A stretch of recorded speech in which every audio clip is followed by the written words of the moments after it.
Hi everyone, Linda from Let's Talk Prepping, and I want you all to know I am no longer a prepper.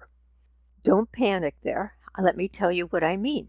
Most of you listening to this are preppers or want to be preppers, but it's most likely that you have to interact with non-preppers, your family members, your friends, people you work with. And as you know, most of them say, nothing's going to happen. Why are you so concerned about what's going to happen? Or they say, oh my God, you're not one of them, one of those preppers.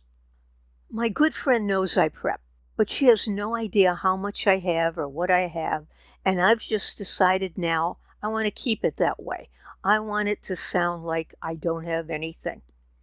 And I actually have no idea who she might have told. She could have said, oh, my good friend Linda preps, and then these people will show up at my doorstep.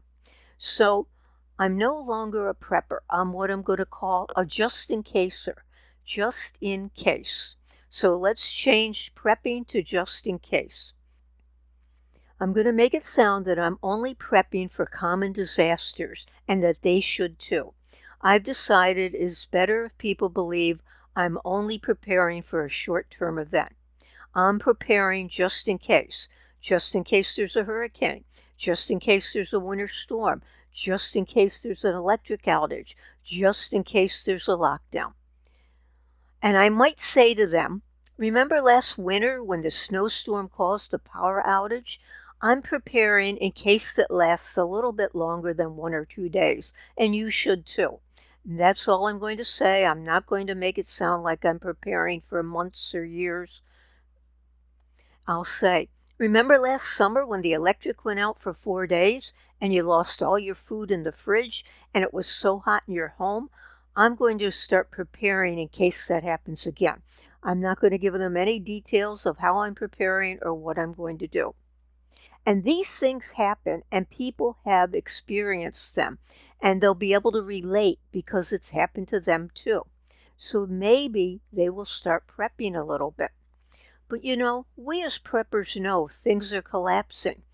There's a health crisis. It's going to be really hard to get vitamins and medical supplies. Inflation is just soaring. The empty shelves, the limited supply, the supply chain falling, gas prices going high, talks of war, grid down.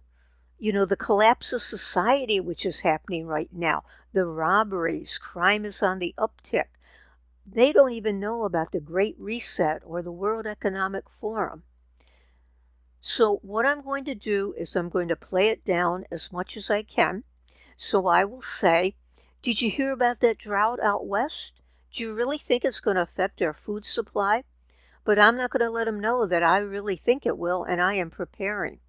So maybe instead of calling us preppers, we should be called just-in-casers. And you know, many non-preppers have a gas generator. And if you know one, you can ask them, why do you have a gas generator? And they're going to say, just in case the electric goes out. And you might add, well, maybe you should get a little food, just in case the food runs out. So I would maybe tell them to get a little money or cash at home just in case. And I might ask, what are you going to do if you're laid off? Could you survive? I might tell them to pay off their credit cards. Well, maybe not. They might not appreciate that. Of course, they still think things are never going to happen to them. But I will say I will be prepared just in case. And for all of you preppers out there or new just-in-casers, prep as much as you can now and keep your real prepping quiet. I really think I let too many people know that I was prepping and I really felt like we needed to prep. So now I'm really going to downplay it as much as I can because you know, you're probably never going to convince these people. Leave me a comment if you have anything to say. Please subscribe. Thank you for watching. And I'll try to get videos out a little more frequently. Thanks again.